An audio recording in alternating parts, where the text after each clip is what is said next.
إن الحمد لله نحمده ونستعينه ونعوذ بالله من شرور أنفسنا وسيئات أعمالنا. من يهده الله فلا مضل له ومن يضلل الله فلا هادي له. أشهد أن لا إله إلا الله وحده لا شريك له وأشهد أن محمدا عبده ورسوله صلى الله عليه وسلم. أما بعد فإن خير الحديث كتاب الله وخير الهدي هدي محمد صلى الله عليه وسلم وشر الأمور محدثاتها وكل محدثة بدعة وكل بدعة ضلالة وكل ضلالة في النار. اللهم صل على محمد وعلى آل محمد كما صليت على إبراهيم وعلى آل إبراهيم إنك حميد مجيد. اللهم بارك على محمد وعلى آل محمد كما باركت على إبراهيم وعلى آل إبراهيم إنك حميد مجيد. أعوذ بالله من الشيطان الرجيم. بسم الله الرحمن الرحيم. يا أيها الذين آمنوا اتقوا الله حق تقاته ولا تموتن إلا وأنتم مسلمون. يا أيها الذين آمنوا اتقوا الله وقولوا قولا سديدا يصلح لكم أعمالكم ويغفر لكم ذنوبكم ومن يطع الله ورسوله فقد فاز فوزا عظيما. يا أيها الناس اتقوا ربكم الذي خلقكم من نفس واحدة وخلق منها زوجها وبث منهما رجالا كثيرا ونساء واتقوا الله الذي تساءلون به والأرحام إن الله كان عليكم رقيبا. قال الله تبارك وتعالى وأزلفت الجنة للمتقين غير بعيد. عن عبادة بن الصامت رضي الله تعالى عنه قال قال رسول الله صلى الله عليه وسلم اجملوا لي ستا أضمن لكم الجنة. اصدقوا إذا حدثتم أوفوا إذا وعدتم أدوا إذا أمنتم. وقال النبي صلى الله عليه وسلم من يضمن لي ما بين رجليه وما بين لحييه أضمن له الجنة.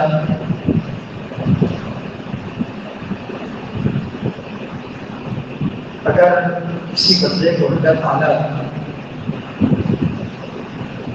جنت میں داخل فرما دے اور جنت اسے مل جائے تو اس سے بڑھ کر کوئی خوش نصیب نہیں ہے.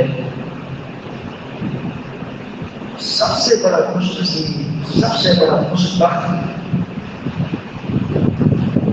سب سے بڑا نصیب والا وہ شخص ہے جسے جنت مل جائے.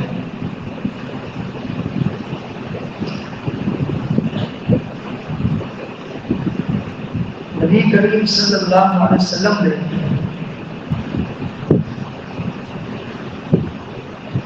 بہت سارے ایسے اعمال بتائے جن کے اختیار کرنے کی برکت سے اللہ تعالیٰ کی رحمت سے بندہ جنت تک پہنچ جاتا ہے. عبادہ بن صامت رضی اللہ عنہ سے امام ابو داؤد رحمہ اللہ حدیث سے روایت کرتے ہیں کہ نبی کریم صلی اللہ علیہ وسلم نے فرمایا اجملوا لي ستا أضمن لكم الجنة. مجھے 6 چیزوں کی ضمانت تم دیتے ہو میں تمہیں جنت کی ضمانت دیتا ہوں.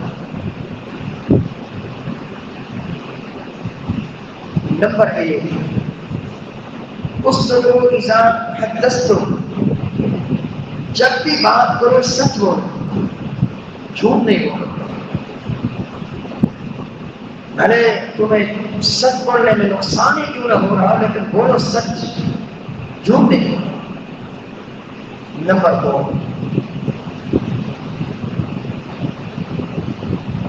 اوفوا اذا وعدتم، جب بھی تم وعدہ کرو وعدہ پورا کرو، وعدہ توڑو نہیں۔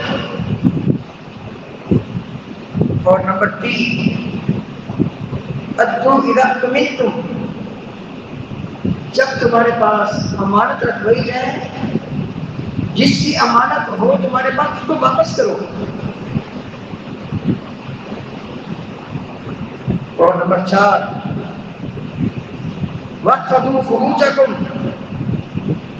اپنی عزت کی حفاظت کرو،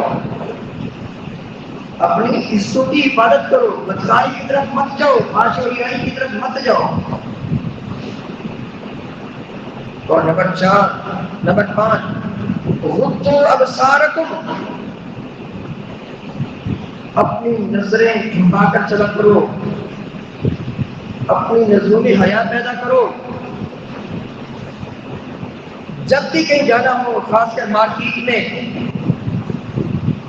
کسی ایسی جگہ پر جہاں مرد و زن میں اختلاط ہو، اس وقت اپنی نظروں میں حیا پیدا کرو، نظروں کی حفاظت کرو۔ نمبر 6 کفوا ایدیکم، اپنے ہاتھوں کو روک کے رکھو، کسی کو تکلیف نہیں دو اپنے ہاتھوں کے ذریعے، کسی کو نقصان نہیں پہنچاؤ اپنے ہاتھوں کے ذریعے۔ یہ 6 چیزیں یہ جو بتائی گئی، ان کی حفاظت کی تم مجھے ضمانت دے دو، میں تمہیں جنت کی ضمانت دیتا ہوں۔ صحیح بخاری کی ایک روایت میں ہے من یتولی ما بین لحییہ وما بین رجلیہ امن لہ الجنہ، جس نے اپنی عزت کی اور اپنی زبان کی حفاظت کی مجھے گارنٹی دے دی، ضمانت دے دی، میں اسے جنت کی گارنٹی دیتا ہوں۔ بہت ساری ایسی احادیث مبارکہ ہیں جن میں یہ بتایا گیا کہ یہ کام کر لو جنت میں چلے جاؤ گے، یہ کام کر لو جنت میں چلے جاؤ گے، یہ کام کر لو جنت میں چلے جاؤ گے۔ اور جنت میں یقین جانے جو جاتا ہے اس سے بڑا کوئی خوش نصیب نہیں کہ خوش بخت نہیں۔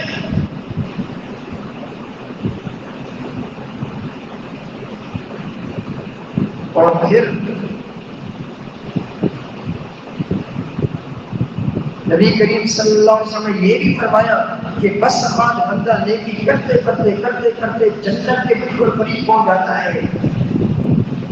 جنت اور اس کے درمیان 1 گز کا فاصلہ ہوتا ہے۔ زبان سے کوئی کلمہ ادا کرتا ہے، جہنم میں اتنا دور جا دکھتا ہے جتنا مشرق اور مغرب کے مابین فاصلہ ہے۔ اور اس کے الٹ بندہ گناہ کرتے کرتے کرتے کرتے جہنم کے بالکل قریب پہنچ جاتا ہے۔ حتی ما بینہ وبین النار الا ذراع، جہنم اور اس کے مابین 1 گز کا فاصلہ ہوتا ہے۔ فیسقط علیہ الکتاب، اللہ تعالیٰ کی طرف سے لکھی ہوئی بات اس پر ثابت آ جاتی ہے، اور کوئی نیکی کرتا ہے وہ جنت میں پہنچ جاتا ہے۔ تو ہمیں ہر وقت، ہر لمحے، ہر گھڑی یہ سوچ کر زندگی گزارنی ہے کہ ہم نے جہنم سے اپنے آپ کو بچانا ہے۔ کبھی اللہ نہ کرے شیطان کسی گناہ پر اگر ابھار دے تو فی الفور بندہ اللہ کی پناہ مانگے۔ نبی کریم صلی اللہ علیہ وسلم نے فرمایا ہر ایک انسان کے ساتھ ایک شیطان اور ایک فرشتہ مقرر کر دیا گیا۔ شیطان اس کے دل میں برے وسوسے ڈالتا ہے، برے خیالات ڈالتا ہے اور منفی باتیں اس کے سینے میں ڈالتا ہے، سینے کے ذریعے دل تک پہنچتی ہے یہ باتیں۔ فرمایا اس طرح کی عقیدے کو خراب کرنے والی باتیں اگر بندے کے سینے میں آ جائے، دل تک پہنچ جائے، فَلْيَسْتَعِذْ بِاللَّهِ، بندے کو چاہیے کہ اللہ کی پناہ مانگے، وَلْيَنْتَهِ، ان بری باتوں سے اپنے آپ کو باز رکھے، دور رکھے، بچائے اپنے آپ کو. اور یہ سن لیں، یہ شیطانی باتیں ہیں، یہ وسوسے جو ہیں، یہ برے خیالات، یہ شیطان کی طرف سے. جہاں تک بات ہے فرشتے کی، فرمایا فرشتہ انسان کے سینے میں اچھی اچھی باتیں ڈالتا ہے. نماز پڑھ لو، اللہ کی عبادت کر لو، قرآن کی تلاوت کر لو، ذکر و اذکار کر لو، گناہوں سے اپنے آپ کو بچا لو، یہ جنت کا راستہ. تو فرمایا جب کسی کے دل و دماغ میں، کسی کے سینے میں ایسی بات آ گئی، اسے چاہیے کہ یہ سمجھے کہ اللہ کی طرف سے ہے. فَلْيَحْمَدِ اللَّهِ، وہ اللہ کے شکر ادا کرے کہ الحمدللہ اللہ تعالیٰ نے مجھے نیکی کرنے کی توفیق دی، نیکی کرنے کا جذبہ میرے اندر پیدا ہو گیا. جب بھی کوئی نیکی کا کام ہے وہ کر گزریے، وہی نیکی کا کام جنت تک پہنچا سکتا ہے.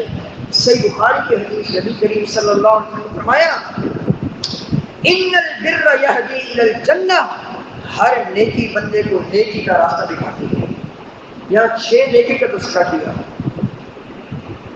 سچ بولو، امانتوں میں خیانت نہیں کرو، اور وعدے کو پورا کرو، اور اپنی عزتوں کی، اپنی نسلوں کی حفاظت کرو، اپنے ہاتھوں کو روک کے رکھو، کسی کو تکلیف نہیں دو. اور پھر فرمایا اضمن لکم الجنہ، میں تمہیں جنت کی ضمانت دیتا ہوں. یہ ضمانت کس کی طرف ہے؟ ذرا سوچیے.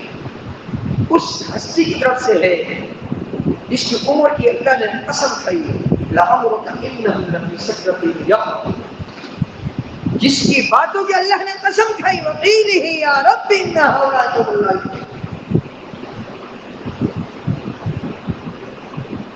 جس کے بارے میں اللہ تعالی نے اپنے رب ہونے کی قسم کھائی اور فرمایا فلا وربک لا یؤمنون حتی یحکموک فیما شجر بینہم ثم لا یجدوا فی انفسہم حرجا مما قضیت ویسلموا تسلیما. تیرے رب کی قسم، یہ لوگ مومن نہیں ہو سکتے. کون ہے اللہ؟ کون لوگ؟ جو اپنے اختلافات میں آپ کو فیصل نہیں مانتے، آپ کو جج نہیں مانتے، چیف جسٹس نہیں مانتے، جو آپ فیصلہ کریں اس کو تسلیم نہیں کرتے، اور اپنے دلوں سے ہر قسم کی اس فیصلے کے متعلق تنگی کو نہیں نکالتے، اس وقت تک یہ لوگ مومن ہو نہیں سکتے. مجھے میرے رب ہونے کی قسم، اللہ نے اپنے رب ہونے کی قسم کہی، فلا وربک لا یؤمنون حتی یحکموک فیما شجر. گویا کہ اللہ تعالیٰ نے اپنے رب ہونے کی قسم کھا کر یہ بتلا دیا کہ مومن صرف اور صرف وہی ہو سکتا ہے جس نے اس پیغمبر کی حکمیت کو تسلیم کیا، آپ کو حاکم مانا، اور آپ نے جو فیصلہ کر دیا اس فیصلے کو منوان تسلیم کیا، سر تسلیم خم کیا. یہ بندہ مومن ہو سکتا ہے. یہ ہے آپ کی عظمت اللہ تعالیٰ کرتا ہے. اللہ تعالیٰ نے یہاں تک فرمایا من یطع الرسول فقد اطاع اللہ، جس نے رسول کی اطاعت کی، بظاہر جب وہ رسول کی اطاعت کر رہا ہے صلی اللہ علیہ وسلم، نماز رسول اکرم صلی اللہ علیہ وسلم کے طریقے کے مطابق پڑھ رہا ہے، حج کیا اس نے نبی کریم صلی اللہ علیہ وسلم کے طریقے کے مطابق، روزے رکھے، شادی بیاہ، دیگر کام نبی کریم صلی اللہ علیہ وسلم کی فرما برداری میں کر رہا ہے، حقیقت میں یہ اللہ کی فرما برداری کر رہا ہے، تو اس پیغمبر نے جنت کی بشارت دی. بلکہ بشارت ہی نہیں دی، ضمانت دی، گارنٹی دی. یاد رکھیں نبی کریم صلی اللہ علیہ وسلم جو بات اپنی مبارک زبان سے نکالتے صحابہ کرام اس کو سیریس میں لیتے اور اس پر من بہان عمل کرنے کی کوشش کرتے، اس پر 100% یقین کرتے. مثلا مثال کے طور پر عثمان رضی اللہ تعالیٰ عنہ، یہ ان کو اللہ تعالیٰ نے یہ سعادت بخشی ہے کہ نبی کریم صلی اللہ علیہ وسلم کی 2 بیٹیاں جب کے بعد دیگر ان کے نکاح میں رقیہ ام کلثوم، یہ ان کو سعادت بخشی اللہ تعالیٰ ہے کہ نبی کریم صلی اللہ علیہ وسلم کی 2 بیٹیاں جب کے بعد دیگرے ان کے نکاح میں آپ علیہ السلام نے اپنی ایک بیٹی کا نکاح کیا، وہ فوت ہوئی، دوسری بیٹی کا نکاح عثمان سے کیا. اتنی بڑی سعادت. اور پھر نبی کریم صلی اللہ علیہ وسلم نے ایک موقع پر فرمایا ما ضر عثمان ما عمل بعد اليوم، اگر آج کے بعد عثمان عمل کرنا چھوڑ دے، عمل کرنا چھوڑنا اس کے لیے نقصان دہ نہیں ہوگا. اتنی بڑی گارنٹی جنت کی بار بار بشارتیں دی، بار بار بشارتیں دی. اس سب کچھ کے باوجود اللہ کا ڈر دے کے، اللہ کا خوف دے کے جب بھی کسی خبر کے پاس جا کر کھڑے ہوتے بقا حتی یقول لحیتہ، اتنا روتے ان کی آنکھوں سے آنسو جاری ہو جاتے اور اتنے آنسو نکلتے ان کی گاڑی تر ہو جاتی آنسو سے. حالانکہ بڑی بڑی بشارتیں ملی، بڑی خوشخبریاں ملی. پوچھنے والے نے پوچھا جنت کا تذکرہ ہوتا ہے، جہنم کا تذکرہ ہوتا ہے، آپ نہیں روتے، لیکن جب قبر کے بعد کھڑے ہوتے ہیں آپ زیادہ پتہ رونا شروع کر دیتے ہیں. کیا وجہ ہے؟ اب سوگی عثمان رضی اللہ تعالیٰ عنہ کی بات کہتے ہیں میں نے نبی کریم صلی اللہ علیہ وسلم نے سنا القبر اول منزل من منازل الاخرہ فإن نجا منه فما بعده ایسر. قبر جو ہے یہ آخرت کی سیڑھیوں میں سے پہلی سیڑھی ہے. اگر یہاں سے بندے کو نجات مل جائے، آگے والے جتنے بھی مراحل ہیں، میزان کا مرحلہ ہے اور پل صراط کا مرحلہ ہے، نام اعمال دیے جانے کا مرحلہ ہے، یہ جو مرحلے ہیں یہ آسان ہے اگر یہاں بندے کو نجات مل جائے. اور اگر یہی بندہ پھنس گیا آگے تکلیفیں ہی تکلیفیں ہیں، پریشانیاں ہی پریشانیاں ہیں. یہ بات جب میرے ذہن میں آ جاتی ہے اور خبر کے پاس سے گزرتا ہوں زارو پدار رونا شروع کر دیتا ہوں. یہ وجہ ہے میرے رونے کی. ان کا ماضی دیکھیں، قدم قدم پہ جنت کی بشارت ہے، جنت کی خوشخبریاں، جنت کی گارنٹیاں، لیکن اللہ کا ڈر دیکھیں، اللہ کا خوف دیکھیں. اللہ کیا وجہ ہے؟ وجہ یہی ہے کہ صحابہ کرام نبی کریم صلی اللہ علیہ وسلم کی باتوں کو سینے سے لیا کرتے تھے. اللہ کا ڈر، اللہ کا خوف ان کے دل و دماغ میں تھا. اور پھر کہتے ہیں نبی کریم صلی اللہ علیہ وسلم سے میں نے یہ بھی سنا کہ جتنے بھی منظر میں نے دیکھے سب سے ہولناک جو منظر ہے وہ قبر کا منظر ہے. اور پھر فرمایا صحیح بخاری کی حدیث، اس قبر میں بندے کو تقریباً جتنا بڑا فتنہ دجال کا بڑا فتنہ ہے، جس فتنے سے تمام انبیاء علیہ السلام نے اپنی امت کے لوگوں کو آیا کیا ڈرایا، فرمایا تقریباً یہ بھی فتنہ اسی کی طرح ہے. یہ بات جب صحابہ کرام نے سنی سجل مسلمون سجدن، چیخیں نکل گئی صحابہ کرام کی رو رو کر. حالانکہ جنت کی بشارتیں قرآن پاک میں دی گئی، بار بار دی گئی، لیکن جب یہ باتیں سنی نبی کریم صلی اللہ علیہ وسلم کی خبر کے حوالے سے زاروں اپنا رونا شروع کر دیا. اسماء بنت ابی بکر رضی اللہ تعالیٰ عنہما یہ کہتی ہے اتنا روئے صحابہ کرام، نبی کریم صلی اللہ علیہ وسلم کی باتیں بھی میں نہ سن سکی ان کے رونے کی اور چیخ و پکار کی آواز کی وجہ سے. چیخ پڑے یہ باتیں سن کر. اور پھر ایک اور صحابی کے بارے میں آتا ہے، وہ نبی کریم صلی اللہ علیہ وسلم کو نصیحت کی تھی. نصیحت کیا کی؟ جب نبی کریم صلی اللہ علیہ وسلم کی خدمت میں یہ اللہ کا بندہ پیش ہوا، ان کی مونچھیں بڑی تھی، مونچھیں ان کی بڑی ہوئی تھی. نبی کریم صلی اللہ علیہ وسلم کو خود نے اشارہ لکھا اپنی مونچھیں تراش لو، چھوٹی رکھو، ان کو کاٹ لو، اور مسلسل جب بھی تمہاری مونچھیں بڑھیں ان کو کاٹتے رہا کرو حتیٰ کہ تمہاری اور میری حوض کوثر پر ملاقات ہو. گویا کہ نبی کریم صلی اللہ علیہ وسلم نے ان کو یہ بتایا اگر میری اس نصیحت پر عمل کرو گے تو جنت میں حوض کوثر میں مجھ سے آگے ملو گے، میں اپنے بابرکت ہاتھوں سے تمہیں جام کوثر پلاؤں گا. اب موت کا وقت ہے. یہی صحابی جن کو اتنی بڑی گارنٹی دی گئی، جنت کی بشارت دی گئی کہ آپ جنتی ہیں، لیکن جب موت کا وقت قریب آیا، بیمار ہوئے، اس کے چند ساتھی، اس کے دوست و احباب اس کی تیمارداری کرنے گئے. تیمارداری کرنے کے لیے جانا چاہیے، یہ نبی کریم صلی اللہ علیہ وسلم کی سنت ہے.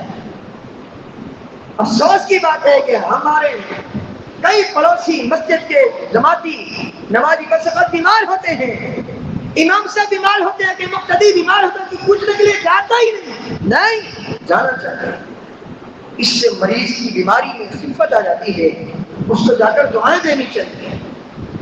صحابہ کرام بھی جایا کرتے تھے مریضوں کی عادت کے لیے. خود نبی کریم صلی اللہ علیہ وسلم جب بھی کسی کے بارے میں پتہ چلتا کہ بیمار ہوتی ہے وہاں چلے جائے گا. جیسے ایک یہودی کا بچہ نبی کریم صلی اللہ علیہ وسلم کی خدمت کیا کرتا تھا، بیمار ہو گیا، آپ چلے گیا اس کے گھر میں، پتہ چلا کہ وہ بیمار ہے. آپ نے عیادت کی، اس بچے سے کہا جو سمجھدار تھا، بلوغت کو پہنچ چکا تھا. آپ علیہ السلام نے تیمارداری کرتے ہوئے مجھ سے کہا کہ لا الہ الا اللہ پڑھ لو، مسلمان ہو جاؤ. بچے نے کلمہ پڑھا، اپنے باپ کو پہلے دیکھا، باپ نے کہا ٹھیک ہے بات مان لو. بچے نے کلمہ پڑھا، مسلمان ہو گیا. یہ ہے تیمارداری کا فائدہ، یہ ہے تیمارداری کا فائدہ.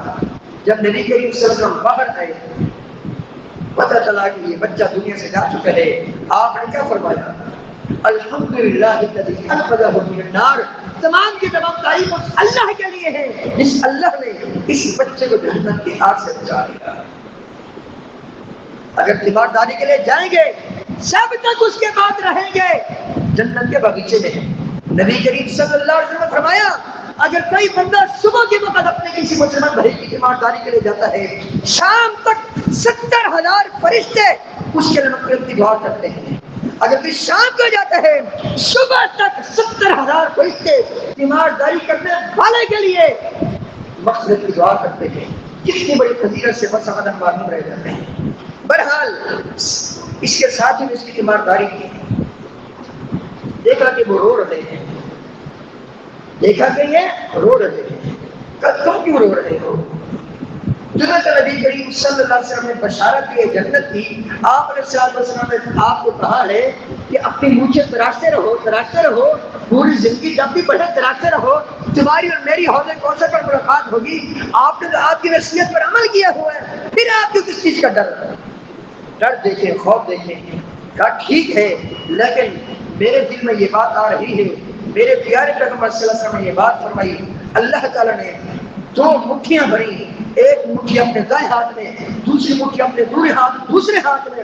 اللہ تعالیٰ نے کہا یہ لوگ جو میری دائیں مٹھی میں ہیں یہ جنتی ہیں، جو دوسری مٹھی میں ہیں وہ جہنمی ہیں. مجھے پتہ نہیں میں کس مٹھی میں ہوں، اس مٹھی میں ہوں جس میں جنتی لوگ ہوں گے یا اس مٹھی میں ہوں جس میں جہنمی لوگ ہیں. یہ ڈر دیکھیں، خوف دیکھیں. حالانکہ جنت کی بشارت دی گئی، خوشخبری دی گئی، لیکن نبی کریم صلی اللہ علیہ وسلم کی بات کو کیونکہ یہ لوگ سیریس میں لیتے تھے، آپ کی بات پر ایمان ہوتا تھا، یقین ہوتا تھا، اللہ کا ڈر، اللہ کا خوف ان کے دل میں ہوتا تھا، جس وجہ سے بس اس طرح کی باتیں کیا کرتے تھے. بلکہ حقیقت میں ان کے دل میں اللہ کا ڈر تھا، اللہ کا خوف تھا. اللہ تعالیٰ سے دعا ہے اللہ تعالیٰ ہم سب کو جنت الفردوس میں جگہ دے. اور یاد رکھیے جو جنتی ہے دنیا سے جب جاتا ہے اس وقت سے لے کر قیامت تک یہ جنت جب بھی جنت پہنچ جاتا ہے قبر میں، یہ قبر اس کے لیے جنت کا باغیچہ ہے. چاہتے نگاہ اس کی قبر کو کھول دیا جاتا ہے اور فرشتے اس کو آ کر بشارتیں دیتے ہیں، خوشخبریاں دیتے ہیں موت کے وقت تیرا رب تجھ سے راضی ہے، تیرا رب تجھ سے خوش ہے. اور یاد رکھیے کسی کا کچھ بھی پتہ نہیں کس وقت وہ دنیا سے جائے گا. جو پھر آئیے اللہ تعالیٰ سے یہ دعا کریں اے اللہ ہم سب کو اپنے اصلاح کرنے کی توفیق عطا فرما. اے اللہ دنیا سے جانے سے پہلے ہم سب کو تمام کے تمام گناہوں سے پاک کر دینا اور ہم سب کو اپنے اصلاح کرنے کی توفیق عطا فرمانا. نبی کریم صلی اللہ علیہ وسلم نے صحیح بخاری کی حدیث آپ علیہ السلام نے فرمایا اذا سألتم اللہ الجنہ، جب اللہ تعالیٰ سے جنت مانگو فاسألوہ الفردوس، اللہ تعالیٰ سے جنت الفردوس کا سوال کیا کرو. کیوں؟ اس لیے کہ جنت کا سب سے اعلیٰ مقام ہے، اس کے پڑوس میں اس کے اوپر رحمان کا عرش ہے. یہ جنت الفردوس میں جو داخل ہوں گے جب کہیں گے اپنے رب کا دیدار کر لیں گے، اور اسی سے جنت کی تمام نہریں پھوٹتی ہیں، تمام نہروں کا محور و مرکز یہ جنت الفردوس ہے۔ اللہ تعالیٰ سے ہم دعا کرتے ہیں اے اللہ ہم سب کو جنت الفردوس میں جگہ دے۔ جب بھی ٹائم ملے، جب بھی وقت ملے، اللہ تعالیٰ سے یہ ضرور دعا کرے اے اللہ خاتمہ بالخیر فرمانا، اپنے بسلح کی توفیق عطا فرمانا، اے اللہ ہم سب کو جنت الفردوس میں جگہ دینا۔ استغفر اللہ لی ولکم ولسائر المسلمین۔